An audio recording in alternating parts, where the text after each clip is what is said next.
also I've never done something like this before. You've never? No. I mean, So does that make you a YouTube version that we're going to pop your cherry? Yeah. Which that hasn't happened in a long time. Ooh, I already like Which, where like, this is heading. I cheers, love this. Cheers to popping your cherries. YouTube cherry. Woo! So many things. Wait, really fast. Just to set the scene a little bit. It is Friday. There is a heat wave. We might look donut-y, but that's the whole range. But I think that's a thing. That is a thing. Also, I did have a very nice little comment from @BTG, I think 07 about audio, and we're trying to fix it. So let's hope. Fingers crossed. Thank you for all the notes and thoughts. Subscribe and also put some comments below because I appreciate them. Okay, so this one, first of all, Meaghan Hartland, Stylist. She walked in this adorable black dress, and I'm like, dear God, I need that. Tell us about your dress. It is an athletic dress, like athleisure, but it's got like little shorties underneath and a little pocket, which I'm obsessed with because then I can put my phone in there and like a credit card if I don't want to carry a big bag with me, which is like all the time basically. But then I have to ask you this: when you're walking down the street, do you have to pull up your dress to get your phone? Yes. Do you think people think that you're going to give them a little show? You know what? I hope they do. Like that little like, ooh, what's about to happen? Yeah. And then it's like, oh, there's shorts under there. Right, not as exciting for them, or maybe they're happy about it. I don't know. So Meaghan's a stylist for a very big retailer. Yes. We're not going to say the name just because I don't know if that's allowed. Yeah. But it's a major American retailer that is known for their preppy aesthetic. I feel like I can say that much. Yeah. I think that's fine. Whatever. I guess fine. You know. Mm-hmm. And if it's not, yeah. Cheers. So let me set the stage here. Yes. I've started my career in editorial.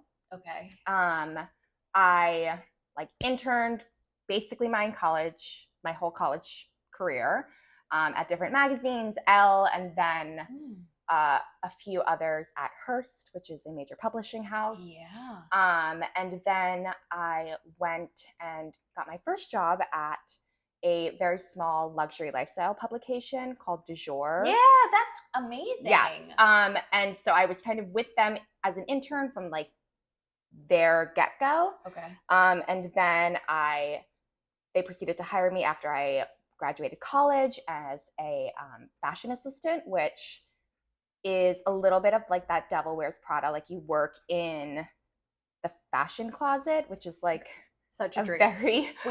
Yes. I was in the Vogue fashion closet when they were dressing me for one of the Oceans movie. I got cut, so it doesn't matter. But dear God, it really lives up to its reputation. I've never worked at Vogue, but I have been in their fashion closet because I did some work with them as a freelancer at one point. Yeah. It's a real thing. It's a real thing. Okay, so keep going with your story. It's like that. It's exactly like that, except I have to say everyone I worked with was not a devil. Well, at that point, was not a devil at all. I have worked with a few devils. They do exist, but I think they exist in every industry, if we're being honest. So how do you transition from the editorial side to fashion assistant?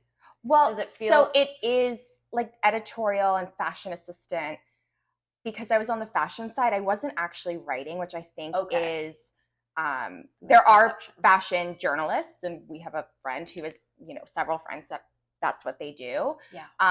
That is not what I did. I was strictly on like what we called the market side of things, which is when you see like shopping pages in magazines or like all the really beautiful photo shoots. We work on those. Okay. When you're on staff at a magazine, that's sort of what fashion assistants and market editors do. So I was there for a few years. I worked my way up to a market editor. My first market was lingerie, so it like always was a very special place in my heart. But I also did other things. I'm like a total denim snob. Wait, stop. I love this. So what's your favorite brand of lingerie? Oh, gosh, it's gonna take me a second. We might have to cut this. Perla? No, it's not La Perla.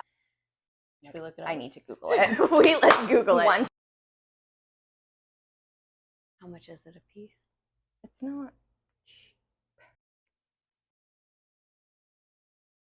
Oh, Yasmin Eslami? I think that's how you say I it. think that's how you say it. Yasmin Eslami.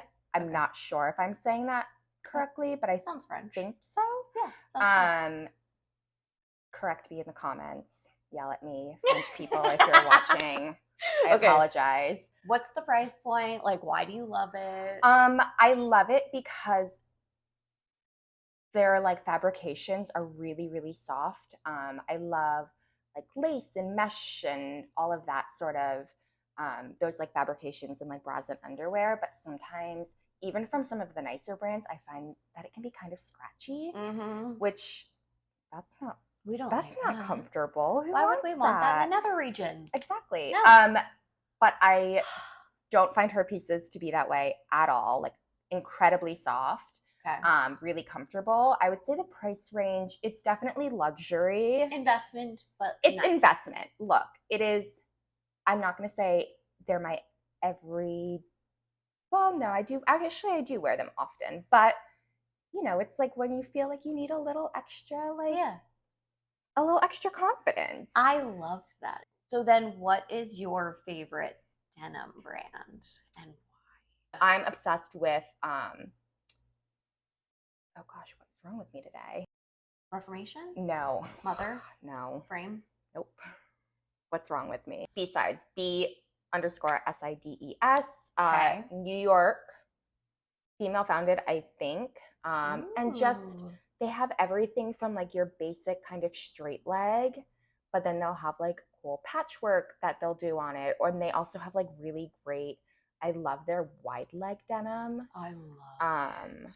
Wait, so yeah. tell me, where can we buy this? I've never heard of B-sides. So, I mean, I'm gonna look them up now. Yes. Also more of a luxury denim price point, so I would say they're probably between $200 and $300. But I find them on sale for around $90 to $100 Where? on their website, on Matches.com, which is one of my absolute favorite like Love luxury sites. Mm-hmm. I find their buy to be impeccable, and they tend to have like some cool new designers. So I would say favorite luxury fashion website. So if B-sides or Matches.com, is it Matches.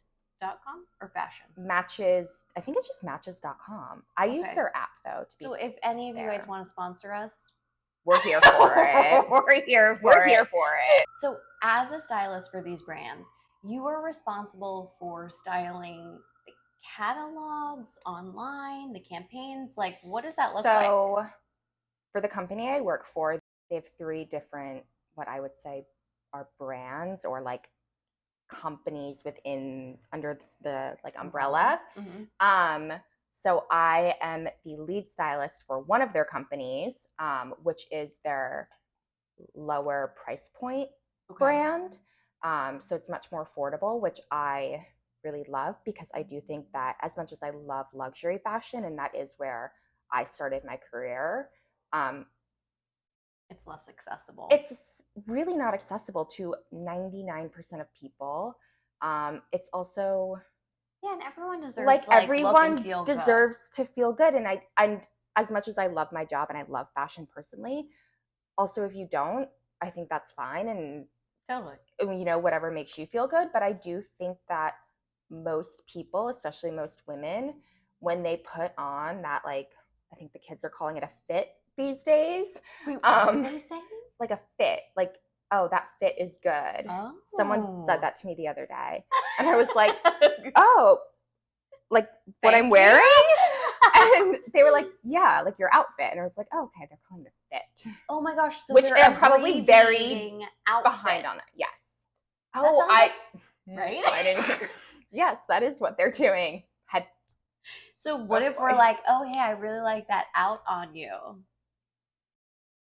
I guess that's why they call it a fit. It rolls off the tongue a little bit easier. The out doesn't work as much. Okay, so we tried it, guys. I would argue that most people, when they put on a good fit, they feel better about themselves. And like when you go leave your house, you want to feel good about yourself. And you shouldn't have to have a lot of money to do that. And I'm a big believer in that. Okay.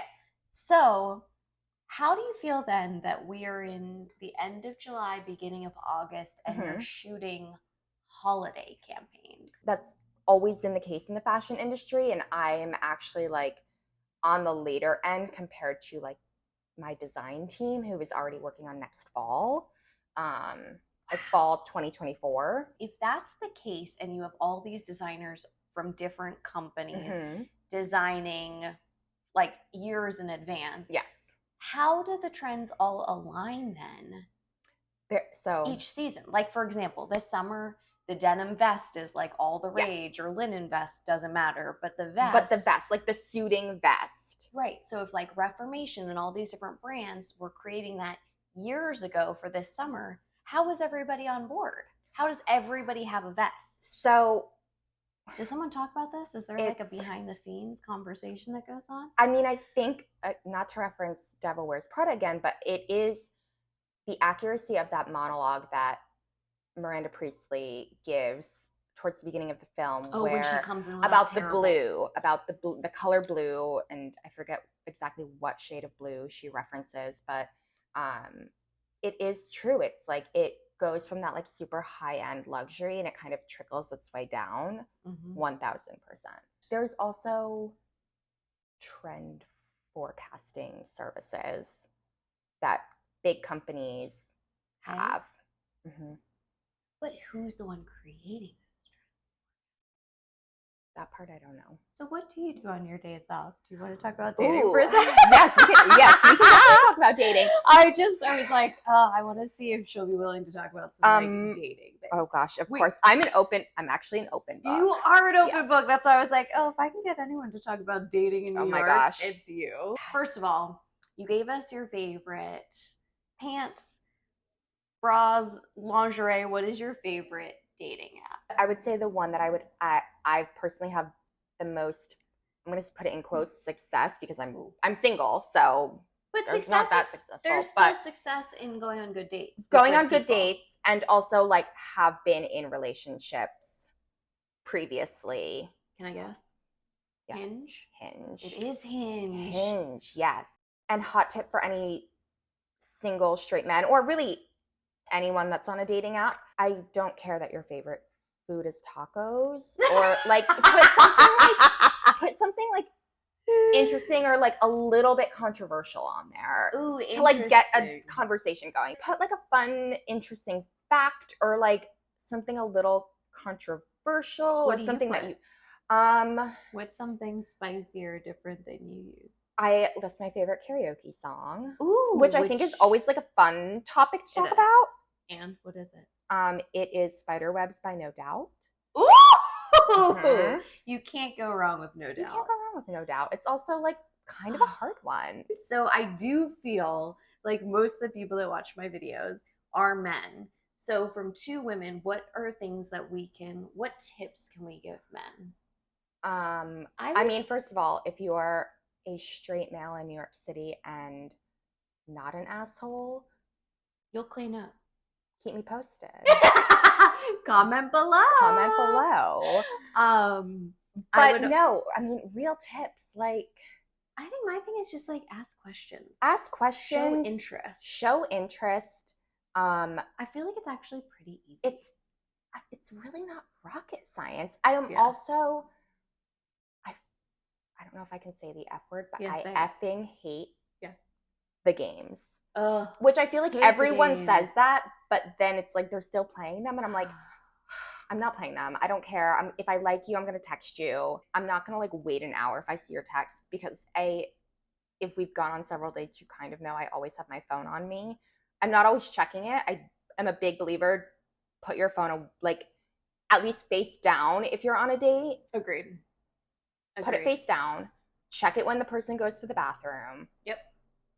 Don't be like checking your Instagram or texts when you're on a date, especially early on. Wow, I feel like we really we've covered a lot. Wait, I'm so curious how long this video is. I know. I'm like, we've been talking for like a minute, but I'm like, has it been an hour? I don't even know. I have no idea. Do you need to check? Yeah, we'll check. Oh my God, thank you so much for this. Holy cow. I know. I feel like we've really just scratched the surface. I know. Maybe you'll be back for part two. Part two, anytime. I don't mind my own company. You're like, I'm kind of a badass. Kind of great. I love to hang out with myself. I do. And I also Absolutely. have, like, living in New York, you've got friends, there's always Yes. something you can do. So it's like, why am I going to decide to spend time with someone I don't really care about? Absolutely. What's the point? What's the point? I love that energy. What's the We point? could all adopt that. That's great.